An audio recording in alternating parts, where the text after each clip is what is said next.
Todo mundo começando 4h20 na Tatuí, toda segunda, toda quinta, sempre tem uma live conversando com algum amigo da banca Tatuí. Eu já estou aqui com o meu cadernão preparado, porque hoje vamos conversar com a Daniela Martini, da editora Coticoá. Enquanto a Dani entra aqui na live, enquanto a gente se prepara, enquanto o sinal vai sendo espalhado aí pelas redes do Instagram, tem alguns recados para dar. Primeiro deles, que as próximas compras na Banca Tatuí vão receber de lambuja um jornal literário Relevo. É isso aí, minha gente, o Relevo. Foram enviadas algumas unidades aqui.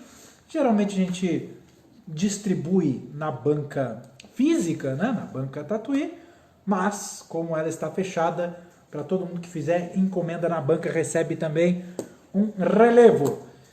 Outro recado, tá aqui o livro que vai ser discutido daqui a uma semana e meia no Clube Tatuí de Leitura da Sala Tatuí, Clube Tatuí que está no seu modo virtual por meio do Zoom.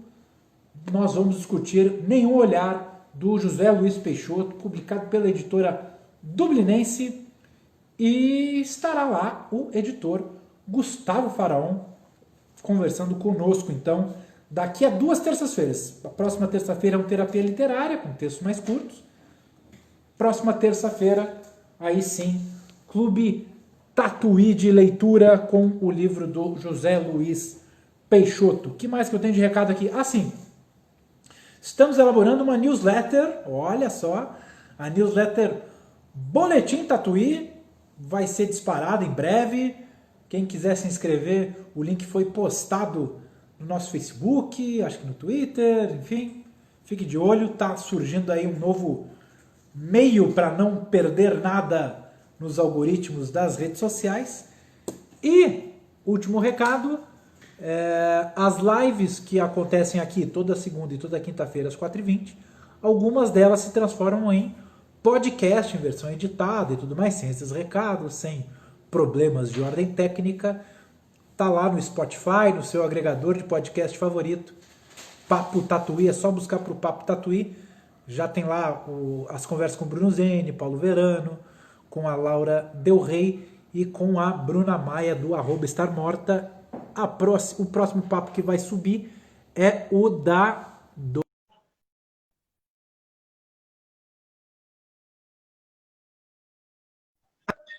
aceitou, tá aí. Tudo bem, Dani? Como é que vai? Olá, João, tudo bom? E você? Eu acho que eu não estou te ouvindo, Você hein? tá conseguindo me ouvir direitinho? Tá tudo Ah, bem? agora tá médio. O que pode ser? Eu tô com um delayzinho, assim, mas acho que tá tudo. Eu tô lá, viu, Dani? Tem técnica? É, É o meu de ouvido. Que tá, você não tá me ouvindo? Você não tá me... tá Não dá cortando. pra cortar. Segura aí. Tô Agora, aqui. cortei aqui o fone de ouvido. Tava testando esse fone de ouvido sem fio, para ver se rolava. E pelo jeito não rolou. Então vamos de volta ao fio, de volta ao cabo. Vamos lá, vou colocar aqui, tá falhando, João, galera nos avisando, obrigado para todo mundo. Agora, tá legal? Dá para ouvir? Agora tá ótimo, João.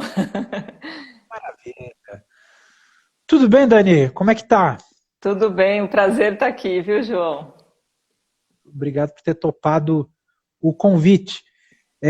Meditar é preciso, yin yang e afins, para que serigrafar, ideias sustentáveis são os 4 assuntos que você propõe discutir nesta tarde de quinta-feira. Mas antes disso, eu queria que você explicasse para a gente o que é Coticoá, que é a sua editora, né, Dani? Conta para a gente Sim. o trabalho da Coticoá, por favor, enquanto eu mostro aqui Então, alguns dos trabalhos. tá ótimo. A Coticoá, eu falo que é um estúdio criativo, João, porque além de publicar, né, de editar alguns livros aí mais artesanais, a gente tem produtos que fogem um pouquinho do editorial, né? Então, jogos, brinquedos e também os kits aí que você acabou de mostrar para o pessoal colocar a mão na massa. Então, aí são produtos, né, lúdicos para brincar, para fazer, para estimular as pessoas a fazerem em casa também. Então, por isso que eu falo que é o estúdio criativo, que daí eu tenho esse leque enorme aí de atuação para criar coisas. Não fica presa, né? Ah, tem que fazer livro, tem que fazer zine e tal. Você pode fazer o que bem entender, com a Exatamente, é. denominação estúdio criativo. Maravilha. Tu sabe, Dani, que a gente fez uma postagem do kit serigrafia recente no Instagram, né? E foi um sucesso tremendo, né? De imediato esgotou assim num piscar de olhos. Então, se alguém que está nos assistindo e quer, enfim, encomendar, reservar o seu, tem um recurso lá no site chamado Avise-me quando chegar. Você clica lá, coloca o seu e-mail e aí assim que chegar, você vai ser avisado automaticamente. Que sucesso ainda nesse kit de serigrafia? Que Como é maravilha! o sucesso do kit, Dani? O que ele tem Olha, o que kit. os outras publicações não têm? Então, a proposta do kit é você poder ter o primeiro contato com a serigrafia de uma forma fácil, né? Eu digo também sustentável, porque você não precisa usar os produtos químicos, né? Então, você com material que vem na caixinha ali, mais um estilete, você já consegue fazer a impressão. A virada aí é você poder fazer, eu até tenho algumas coisinhas aqui, ó. Você fazer um stencil, né? Então, com uma folha de papel, você faz o recorte com estilete e essa aqui vai ser sua matriz. Vai fixar na parte de trás da tela e aqui depois é só colocar tinta e fazer a impressão. Então, é uma coisa muito fácil para fazer em casa. Eu vejo algumas marcas, né, criativos, aí, ilustradores que querem experimentar novas técnicas utilizando, os pais, educadores com as crianças. Então, a serigrafia é um universo enorme aí que dá para explorar. E é isso. O que eu acho bonito desse kit é que ele surgiu de um momento que eu tive com a minha sobrinha no estúdio. Ela me viu serigrafando e ela, ai tia, deixa eu experimentar. Pegou o rodo. Eu falei, nossa, que fantástico. Imagina as crianças fazendo isso, ou outras pessoas tendo contato com a técnica, né? E é isso. Para mim é uma alegria ver as pessoas gostando do produto para colocar a mão na massa aí. Escuta, e a sua sobrinha, que foi no seu estúdio e te deu a inspiração, é a mesma do Dinossauros? Exatamente, é a Amanda. É a Ela já está mesma. ficando famosa. Ah, então tá. Então foi ela, é ela que é a coautora aqui Ela dessa. isso, ela é autora mesmo, viu, João? Eu só fiz o projeto gráfico e a impressão, né? E fizemos a edição um pouco juntas também, então essa ideia de voltar no tempo foi dela, né? Foi uma coisa bem conversada e ela participou muito. Que legal, que bacana. Bom, vamos pela ordem então, dona Dani. Meditar é Vamos. preciso. Parece poético isso aqui, parece que você está fazendo uma intertextualidade poética. É. Conta pra gente por que meditar é preciso, no sentido de precisão, ou no sentido de necessidade, ou as duas coisas, ou nenhuma delas? Olha, João, eu quando pensei nisso, eu acho que é mais uma necessidade. Mas depois pensando nesse sentido da precisão aí, eu vejo que a prática, de certa forma, ela requer uma certa disciplina, um empenho, que daí talvez a gente entre nesse campo da precisão aí, digamos, né? Eu comecei a praticar agora, no meio da quarentena aí, Uhum. como uma forma foi um desdobramento, digamos, da minha prática com yoga. Aí, estimulada pelo meu professor e por um grande amigo aí, eles falaram, não, Dani, vai, senta lá, tenta meditar que vai ser bom. Uhum. E tem sido bom mesmo, porque eu acho que a meditação é uma boa ferramenta de autoconhecimento mesmo. E Uhum. nesse momento que a gente está, né, eu acho que é importante, de alguma forma, a gente tentar voltar, né, para o nosso interior aí e ver um pouco, entrar em contato com essas emoções, né, com os pensamentos, porque isso faz com que a gente justamente mergulhe em algumas camadas do do nosso próprio eu, né, que muitas vezes a gente não se dá conta, não percebe. Porque eu Uhum. fiquei pensando, né, como, vamos supor, se vê uma água agitada, você não consegue, olhando para ela, dizer assim, ah, ela está limpa, ela está suja, né? Ela pode estar limpa e pode estar suja. Na hora que essa água, né, ela repousa, você consegue, de alguma forma ali, ver as sujeirinhas, as impurezas, algumas coisas podem ficar no fundo, né? Então é um Uhum. pouco isso, quando a gente pausa, a gente tem a oportunidade de entrar em contato com essas questões mais sutis, né? Claro, os pensamentos vão vir, né, João? A gente às vezes tem essa ideia de que meditar é ficar com a cabeça vazia ou ter uma viagem, né, tranquila. E na verdade, não, os pensamentos vão vir, mas a gente não dá vazão a esses pensamentos, não colocar lenha na fogueira, digamos assim. Uhum. Uhum. Então, e você precisa tentar focalizar. Acho que a questão da precisão entra nisso, né? Que você precisa estar com foco em alguma coisa. Que da forma como eu faço é focalizar na respiração, mas tem outras práticas que você pode usar o mantra ou a visualização. Tem gente que pratica a meditação, inclusive, caminhando, né? Na verdade, a meditação é você ter a presença naquilo que você está fazendo. Então, por exemplo, o fato da gente estar conversando aqui, ele pode ser também. Se eu começo a olhar os comentários aqui, eu já desvio do foco. O foco é minha conversa com você, digamos assim. Tá certo. Mas interessante, foco em alguma coisa. Inclusive, em algum problema, alguma coisa que está te incomodando? Tá? Porque eu não pratico meditação, tá? E é uma pergunta absolutamente leiga de quem realmente não entende do assunto.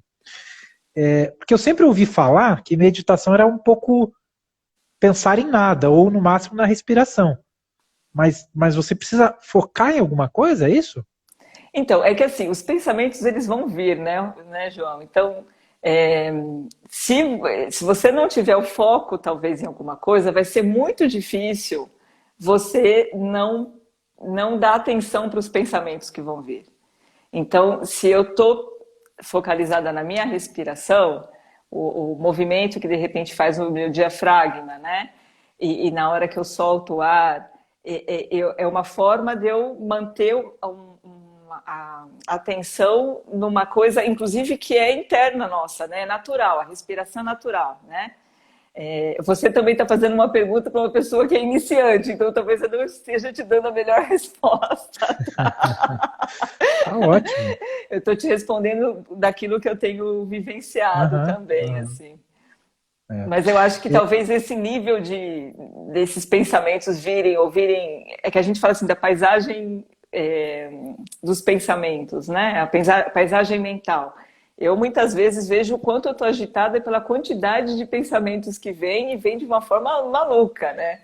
Então, e coisas desconexas, né? Então é um pouco isso. Claro que talvez a pessoa que tem uma prática há mais tempo, ou que talvez esteja num estado mental mais tranquilo, esses pensamentos vão vir de uma outra maneira também, né? Não sei te dizer. uhum. Acho que é por aí. E em qual momento da pandemia, porque essa pandemia já está há tanto tempo que a gente já pode, né, separar em momentos e tudo mais, mas em qual momento da pandemia você buscou a meditação? Se foi no início, no meio, alguns dias atrás, enfim.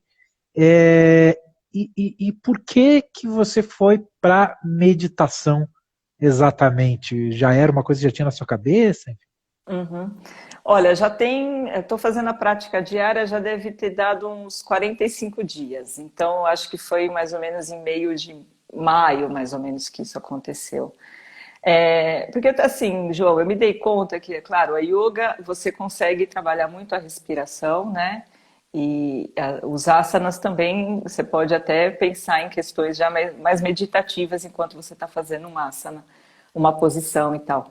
Só que eu comecei a me deparar com a questão assim que o quanto que a nossa mente ela é poderosa e determina muitas coisas também corporais. Então, às vezes você tem uma dor que se somente fica focalizando na dor, essa dor ela vai continuar existindo e ela vai ficar gritando, né? Então eu comecei a perceber que eu precisava tentar trabalhar realmente a minha mente, né? Esses meus pensamentos, né? E acho que foi nessa direção que eu cheguei na meditação, assim, né? Como uma prática complementar ao yoga e também sentindo a necessidade, até por questões físicas, de tentar dar uma baixada nos pensamentos e tal, de tranquilizar, né? E é muito mágico a gente perceber que às vezes só a atenção que você coloca na sua respiração, o quanto ela é transformadora. É a gente se permitir ter esse momento de pausa e, às vezes, sentir o próprio corpo, ouvir o próprio corpo. Entendi. Bom, que me surgem muitas perguntas que invadem a minha cabeça agora. Eu vou tentar focar em algumas delas diante do que você falou. Yoga e meditação. Parece uma mistura, parece que muita gente faz as duas coisas, né?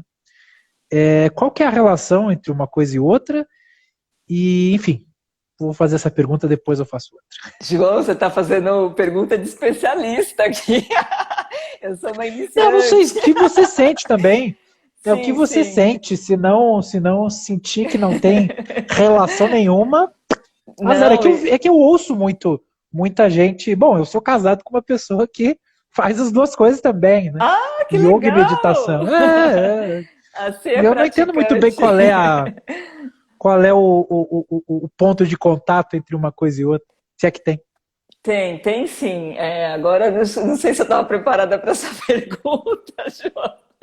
É, Se não souber também, Não, na fica verdade, eu tranquilo, não acho é assim. vestibular. Não, acho que assim, o yoga ele trabalha a questão mais corporal, de você se preparar, talvez seria um preparativo do corpo para você poder meditar. Por que eu estou dizendo isso? Porque eu mesma enfrentei e ainda enfrento dificuldade, por exemplo, na hora de você ficar sentada, com a coluna ereta, imóvel, né? E focalizar na respiração.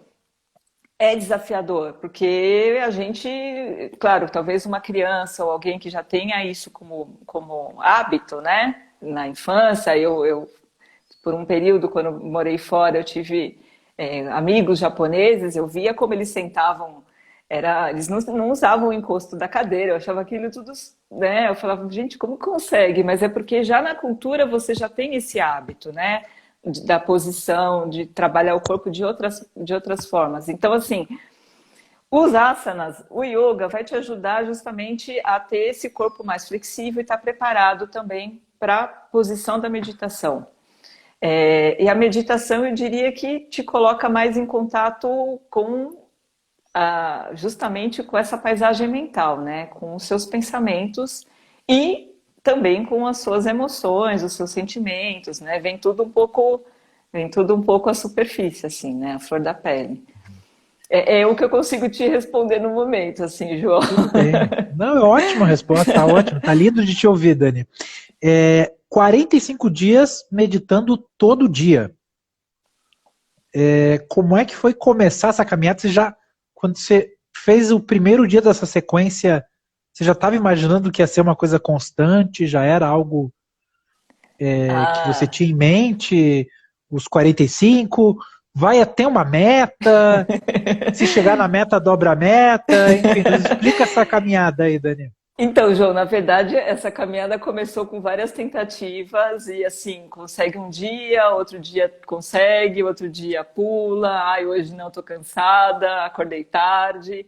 Então, começou bem irregular, até que, conversando com um amigo e também fazendo algumas leituras, eu entendi que para você começar a ter Assim, a gente não tem que fazer a meditação buscando um resultado, né?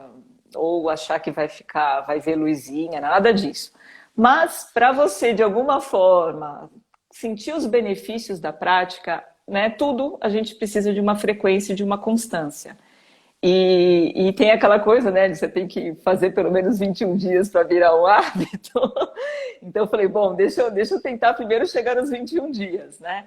E aí depois realmente foi, a coisa continuou e hoje eu faço 20 minutos, né? Tem práticas que você faz 1 hora, mas eu falei, deixa eu começar pequenininho e ter a frequência para depois a coisa ir aumentando, sei lá, melhorando, fazendo mais de uma vez ao dia e tal, né? E todo dia, depois que passou esse período, já virou um hábito, você consegue levantar da cama? Eu estou imaginando que você faz de manhã. Isso, Levanta da isso. cama e vai com tranquilidade agora, ou já está pensando no momento que essa pandemia acabar e voltar a dormir até meio-dia? Não, não, não, não. Acho que é pra vida, João. Ah, Assim é? espero, acho que sim. Acho que foi uma boa resolução começar essa prática. Eu me vejo assim muito mais reflexiva, sabe? Então, acho que ajuda você a sair do automático, sabe? Então, você de repente falar, opa, peraí, o que está acontecendo aqui, né?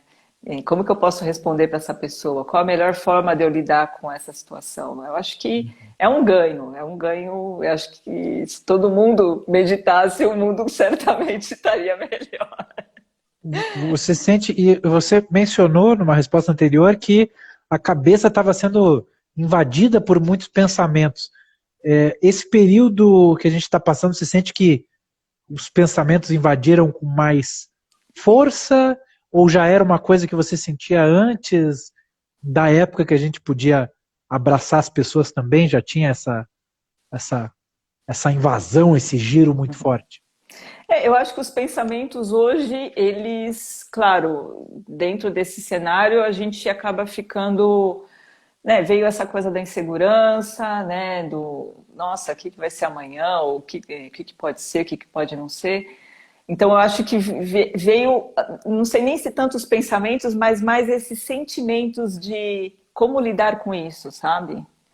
E o que eu acho que ajuda essa questão da presença, né? Que eu tô falando, ó, agora eu tô aqui conversando com você, não vou olhar os comentários, é justamente isso, da gente pensar qual que é o nosso campo de ação, o que eu posso fazer hoje com aquilo que eu tenho aqui, né, dentro desse meu campo, que pode ser desde o pessoal, né, até o profissional, então, todas as esferas da tua vida. Agora, neste momento, o que eu posso fazer com isso? De que forma? Qual a melhor forma de lidar com essa situação, né? Acho que esse entendimento é muito bacana, assim. Claro. Bom, o segundo tópico que você propôs é Yin, Yang e afins. Eu assim, outra ignorância total, assim. Eu conheço o símbolo do Yin e Yang, mas só como uma coisa como se fosse uma harmonia. Eu não sei se tem alguma coisa além disso. Enfim, nos explique o que é esse Yang Yang e principalmente o que são esses afins, por favor. Os afins são viagens da minha cabeça, viu, João? Ótimo, Mas, ótimo, ó, você, adoramos. você dentro dessa sua breve explicação aí, você já falou tudo, que é justamente buscar essa harmonia, essa integridade, né? Essa unidade, pensando nos opostos, né? Então, eu acho que, por exemplo, voltando ao que a gente estava falando aí em relação à pandemia, né, esse cenário que a gente está vivendo, eu acredito que justamente, né, vivemos um pouco o resultado, ou muito do resultado desse desequilíbrio que a gente vem plantando aí como sociedade e tal, né? Então, acho que estamos forçados a ficar em casa, a não conviver, a não fazer tantas coisas, porque provavelmente, certamente, abusamos em vários aspectos, né? Então, acho que assim, esse movimento, essa aceleração de produção, de fazer, do nosso ritmo de vida e tal, talvez a gente não equilibrou com o oposto, né? A pausa, o sintonizar com as nossas questões, né? Não só atender as demandas externas e tal. E aí eu trouxe esse yin yang aí, os afins, justamente pensando nesses opostos também dentro do nosso campo de ação, João, do impresso, do gráfico, né? Então, eu até fiz umas anotações aqui para não fugir muito, né? Mas, por exemplo, quando você mostrou o livro das formas, né? Que é um livro que eu falo de forma, mas na verdade eu estou mostrando. Eu tenho o vazio, eu tenho o contrário da forma, né? Na verdade, o que aparece aqui é a antiforma. Então, pensando, por exemplo, na questão do gráfico, né? Da palavra, a letra, o tipo. Você reconhece a letra, o contorno da letra, então vamos pensar numa letra O. Existe o cheio, né, que a gente no final acaba vendo como contorno, mas a gente só reconhece essa letra porque dentro dela existe o vazio, que é que a gente tende a ver o fundo do papel, né? A gente tende a ver, o vazio foi preenchido. Mas se a gente vê aquilo como complementar, a gente só consegue reconhecer a letra, e aí a gente pode estender para a palavra, porque existe uma quebra, existe um espaço. Né? E aí a gente pode fazer essa viagem, pensar nisso na própria música, quando existe o silêncio na música, né? O trabalho tipográfico. Eu tive uma experiência na oficina tipográfica que foi muito fantástica, que inclusive eu produzi esse folhetinho aqui para Coticoá, e para mim foi muito bacana pensar que para você fazer o bloco tipográfico, com os tipos móveis, você precisa incluir os tipos de espaço, que eles são mais baixos, então ele não recebe a tinta, mas você precisa colocá-los ali. Então, na verdade, o vazio ele é concreto, você tem a matéria ali, né? Para você conseguir compor o tipo, para você conseguir compor o bloco de texto, né? Então, não sei, eu fiquei pensando, né, às vezes a gente tende, dentro da nossa visão, a dar prioridade a um determinado elemento. Então, se a gente pensa numa figura, numa pintura, tem a figura, que seria o protagonista da tela, e tem o fundo. Mas, na verdade, essa figura só existe porque o fundo existe. Né? Então, a gente tende a ver um elemento e esquece do outro. E, na verdade, o que cria essa unidade é justamente a existência desses dois. Que pensamento profundo e bonito, Dani, porque não, eu sinto que a gente, e até linkando aí com o começo da sua fala, talvez a gente estivesse muito preocupado com o preenchimento, né? Isso, João. E sem lidar com esse momento. E agora a gente foi forçado a viver num momento de mais vazio, né? E talvez lidar com isso, saber harmonizar, isso é uma fala que serve para muitas coisas, né? Não só para como lidar com a pandemia, mas também para criar na pandemia. Exatamente. Exatamente. Por E, exemplo, desculpa te interromper, aqui quando eu mostrei o stencil, né? Aqui na matriz, esse vazio é o que vai ser o cheio na hora de você imprimir. E você só determina aonde é o cheio, né, aonde vai ser impresso, porque existe esse vazio aqui, né? Então, e isso também na telinha serigráfica também.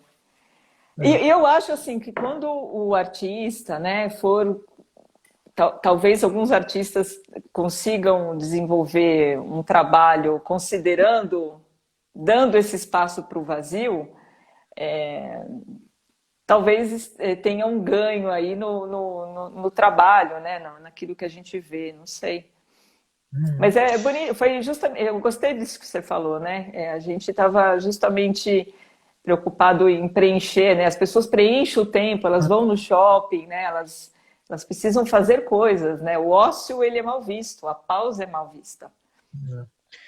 E pensando nisso, se tivesse que, claro, é uma intuição sua, mas se tivesse que apostar, você acha que, em linhas gerais, esse período vai nos fazer melhor enquanto sociedade? Será que as pessoas, em geral, vão conseguir lidar com o vazio? Vão sair dessa pandemia loucas pelo cheio? Que você acha que essa pandemia pode nos trazer, Dani? Ah, é uma boa pergunta, viu, João? Olha, eu quero acreditar que sim, que isso veio para mudar, para mexer com algumas questões aí, como indivíduo, sociedade, né? Empresas, enfim. Eu espero que a gente repense as nossas ações aí. Mas eu acho que é um pouco uma ilusão achar que isso vai ser geral, assim, sabe? A gente já viu exemplos aí de, né, países ou cidades que voltaram e abriram as coisas, as pessoas fazendo fila para comprar, para ir no shopping, para, enfim. É. É porque assim, né? As pessoas precisam se permitir querer entrar em contato com esse vazio, né? Com essa pausa.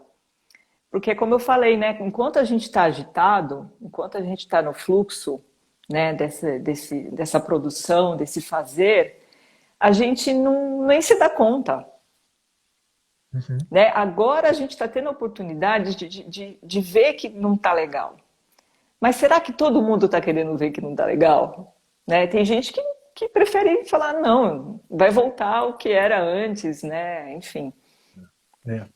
Sabe que talvez seja uma das cenas mais tristes que eu vi nessa pandemia foi quando reabriu aquele shopping em Santa Catarina e as pessoas estavam fazendo fila, assim, ansiosas pelo shopping, sabe? Eu senti aquilo, uma tristeza, sabe, tão grande por É. essas pessoas que, nossa, o shopping, meu Deus, sabe, para mim. Não sei, eu sinto que sabe, essa necessidade do consumir. Isso, é.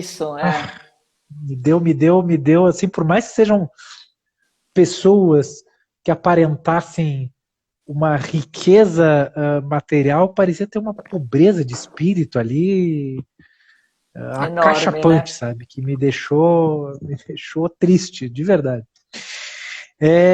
Dani, e falando de yin yang, de lidar com o vazio, de criar com o vazio, você está conseguindo criar durante essa pandemia? Tá conseguindo lidar bem com isso? Tá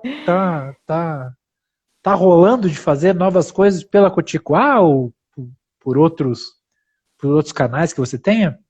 Olha, João, eu confesso que o meu início de pandemia foi muito Daniela com ela mesma, assim, sabe? Eu dei uma desligada do trabalho. E já há algum tempo estou trabalhando no novo site da Coticoá, né? Mas assim, produção artística, novas ideias, assim, ainda não. Eu estou mais pensando na questão de como, dentro desse universo que a gente está falando aí, de como fazer esse trabalho ter um outro sentido, né? Além daquilo que ele tem, assim. Então eu penso muito nessa questão de ter um impacto é, social, se possível, e também ambiental mais positivo, ou que seja menos danoso, sabe? Eu estou querendo incorporar outras coisas na Coticoá, assim. Vamos ver o que dá para fazer. Legal, legal.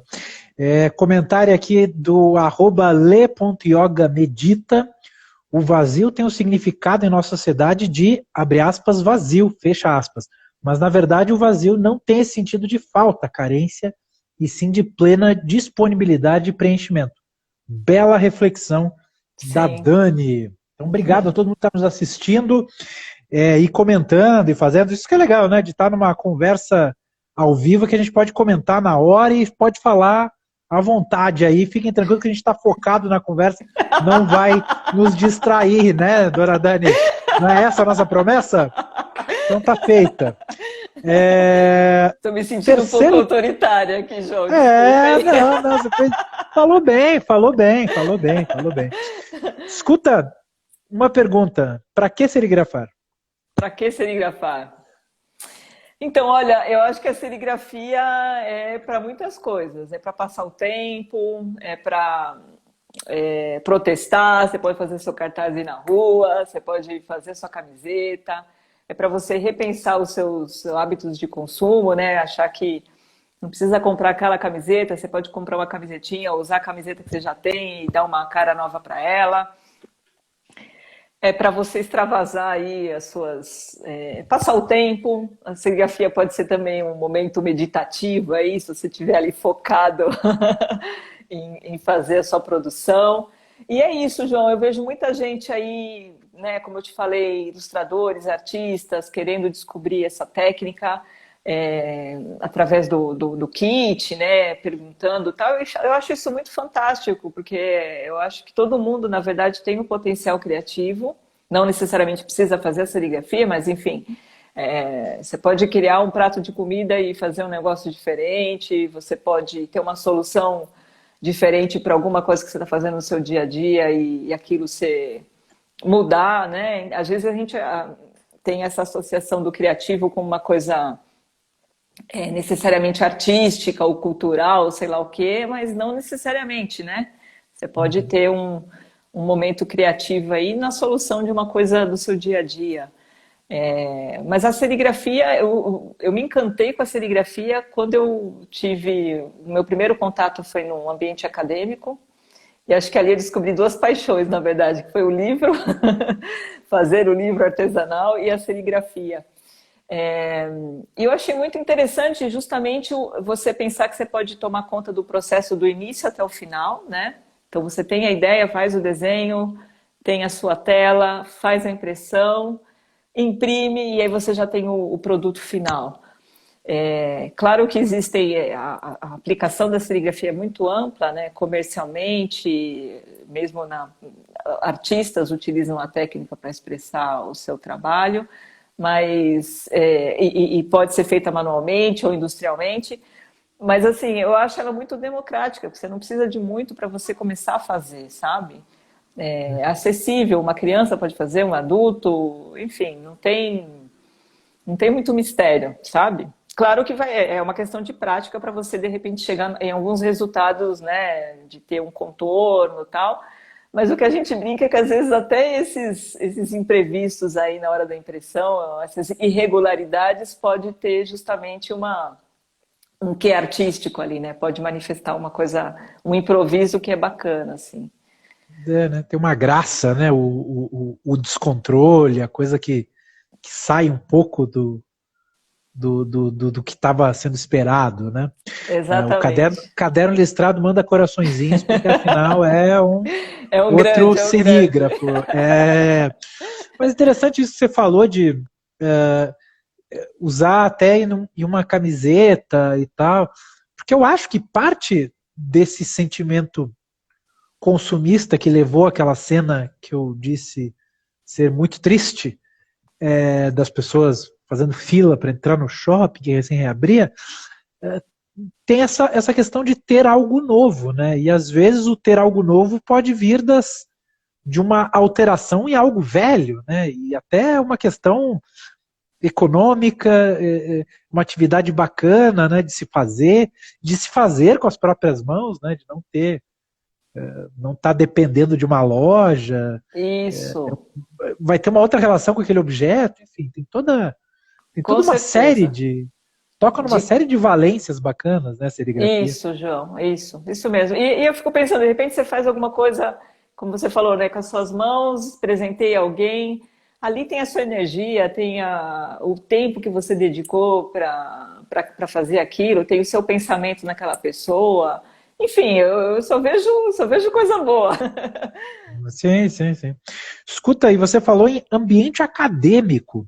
Você que já, eu posso estar confundindo as coisas, mas você se formou na Itália, ou viajou para a Itália, para a Inglaterra, enfim, que momento que você descobriu a serigrafia, ou em Santo André, em que momento, como é que foi esse momento de descoberta de serigrafia e livro, Dani? Então, João, eu estava fazendo uma pós-graduação na Itália, né? Eu fiz no Politécnico em Design da Comunicação. E eu tive a oportunidade lá no curso de fazer um semestre em uma outra universidade europeia, E aí, como eu queria exercitar um pouco meu inglês, aconteceu de ter uma vaga no País de Gales. Legal. Então, eu fui parar no País de Gales para fazer esses 4 meses lá na universidade. E uma coisa que era muito incrível, e foi para mim foi uma experiência muito rica, porque eu consegui também ver a diferença, né, da formação que eu tive aqui no Brasil, depois lá na Itália e no País de Gales ali. O sistema britânico ele é muito mais aberto, né? Tem pelo menos aquilo que eu vivenciei, né? Não sei se era porque justamente era uma faculdade de arte e de design, mas tinha uma aproximação muito grande do aluno com o professor. Então, assim, não tinha aquela coisa do professor lá na frente, os alunos ali só ouvindo e recebendo informação, né? A disposição da sala era diferente, o professor sabia o nome do aluno, ele perguntava, e você, o que você achou do trabalho dela? Né? Então, tinha uma interação muito rica. E ali tinha um laboratório incrível de impressão, que na verdade eles tinham um master em printmaking, acho que é isso que fala, e tinha inclusive a serigrafia. Eu estava fazendo o curso lá e numa das matérias a gente teve o curso que era para fazer, um trabalho que era para fazer um fotógrafo e um designer. E aí eu trabalhei então com esse trabalho, fiz esse trabalho com esse fotógrafo e eu falei, bom, já que estamos descobrindo novos universos aqui, vamos fazer em serigrafia. Eu até tenho ele aqui, ó, para mostrar para vocês. Esse foi o meu primeiro livro, então, Olha impresso em aí. serigrafia. Vamos ver. Eu fiz essa caixinha e aqui você... Então, toda essa capa aqui, essa luva foi feita em serigrafia. E aqui também. Que barato. Aí tinha um código Morse aqui. O professor falou, Daniela, vai ser difícil porque os pontinhos estão muito pequenos. Eu falei, não, vamos ver o que dá, né? E aqui, então, estão as lâminas com as fotografias. E os pontinhos são de serigrafia mesmo. São serigrafias, João. Que Foi fica até um relevo bacaninha. Isso. Não sei se... Acho que dá para ver aqui. É bem sutil. E foi bacana, os professores, os alunos receberam muito bem esse projeto, ficaram felizes e tal. E aqui foi a primeira vez que eu, então, justamente tive contato com um projeto, né, de livro, uma publicação, essa coisa de fazer à mão, de usar serigrafia. E foi essa história, e eu achei bem fantástico pensar nesse processo todo, de fazer a imagem, produzir a tela, imprimir e o negócio ficar pronto ali. A capa parece um arquivo de áudio, de som. Isso. Ando mexendo no Audacity, né? E eu tô achando muito curioso que as palavras ganham uma representação visual, né? É bonitinho de ver, algumas parecem um peixinho e tal. Acho essa capa que você fez é o formato de algum som, de alguma palavra do próprio código Morse? Não, inclusive o nome do livro é Baixa Frequência, né? Baixa Frequência. Isso o... parece Audacity, parece edição de som aí, para quem já trabalhou com edição de som, tá reconhecendo. E agora eu nem lembro, João, exatamente a origem dessa imagem aqui, viu? Já faz um tempinho. Mas já ficou bonito. Quando foi que você fez esse livro? Ai, João, deixa eu pensar aqui na data. Eu estava ali em 2000, me formei em 2011. Deve ter sido 2009. 2009 que isso aconteceu. Barato. E aí só fui voltar a tomar contato com a serigrafia quando eu comecei com a Coticoá. Isso foi em 2014. Você teve esse período aí de gestação. Coticoá já com 6 anos, hein? Vai dar 6 anos, Que barato, que legal, que legal.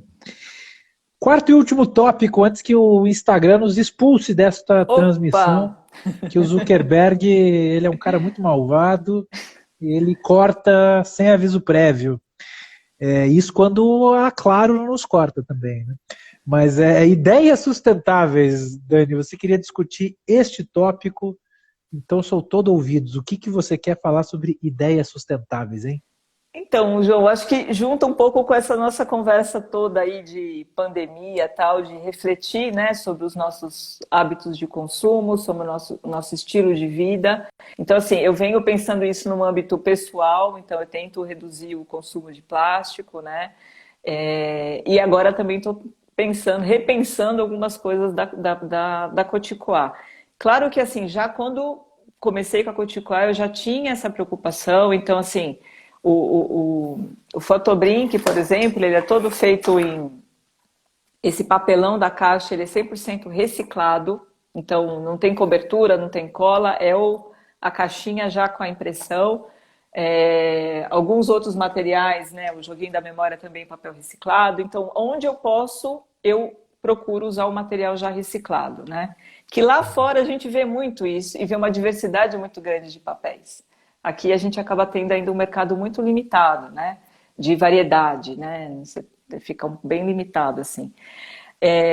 A própria ideia do kit de serigrafia que eu fui desenvolvendo o produto, hoje ele vem com uma sacola de algodão para a pessoa já chegar em casa e poder imprimir, mas também eu deixo um recadinho lá, olha, use essa sacola, né? Para você substituir pela sacola monouso aí de plástico, leve com você, espalhe a sua arte. Então, a gente realmente pensar nas nossas escolhas, né? Todas as nossas escolhas, elas têm um impacto. E quando a gente fala de consumo, ou quando a gente fala do nosso lado aqui, que estamos produzindo, fazendo produtos, colocando coisa no mercado, qual que é a nossa responsabilidade, né? Aonde vai parar esse lixo? Qual o destino desse lixo? Que na verdade não é lixo, né? O resíduo, para onde ele vai? Né? O que dá para fazer com ele? Como dá para reaproveitar? Então, por exemplo, as caixas de envio da Coticoá, eu estou usando uma caixa aqui também, um papelão 100% já, uma matéria reciclada também. Substituir o plastiquinho que a gente coloca a nota fiscal por um envelope de papel. Então, às vezes são coisas simples, mas é nesse simples que a gente pode fazer diferente, né? Não sei, às vezes eu penso as gerações, ou mesmo eu quando era pequena, a gente levava o refrigerante, o vasilhame de refrigerante, levo 10 e compro 10 de volta cheio. Gente, Uhum. isso era muito mais sustentável do que o que a gente está vivendo hoje, né? Então, quando a gente foi para a praticidade, para o cômodo, a gente saiu a gente perdeu o rumo, eu acho, E, né? e, e como a gente tende a ir para o cômodo, né? Enquanto a sociedade como um todo parece que cada vez mais. E uma vez acomodado, é difícil se desacomodar, né? É difícil de tirar. Eu sinto que é mais complicado dar um passo atrás depois, visto como um passo atrás, né? Ou tirar uma coisa que você está tão.